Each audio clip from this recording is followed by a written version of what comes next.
જૂનાગઢના સાસણગીરમાં હવે 16 જૂનથી સિંહોનું વેકેશન પડવા જઈ રહ્યું છે। દર વર્ષે આ સમય દરમિયાન સિંહોનું વેકેશન પડતું હોય છે। દર વર્ષે 16 જૂનથી 15 ઓક્ટોબર સુધી સિંહોનું વેકેશન હોય છે। સફારીનું મેન્ટેનન્સ કાર્ય અને સિંહનો પ્રજનન કાળ હોવાથી આ નિર્ણય લેવાયો છે। ગત વર્ષે 8 લાખથી વધુ પ્રવાસીઓએ સાસણગીરની મુલાકાત લીધી હતી। દર વર્ષે આ પ્રકારે લગભગ 2 મહિના જેટલા સમય માટે સિંહોનું વેકેશન જાહેર કરવામાં આવે છે।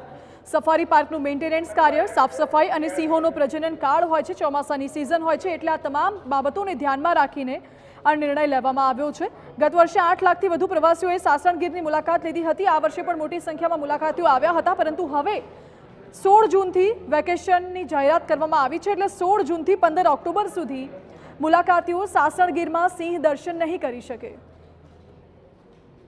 ये तो हर साल जो है चौमासा के दरमियान हमारा जो लायन सफारी है, जंगल सफारी है, अमरडी, देवलिया, वो सारे हमारा नवंबर तक बंद ही रहता है। तो इस बार भी जो है 16 जून से हम लोग क्लोज करने वाले हैं। उसके लिए हमें जो चीफ वाइल्ड लाइफ वार्डन है उनके यहाँ से जो इंस्ट्रक्शन आता है वो इंस्ट्रक्शन भी आ गया।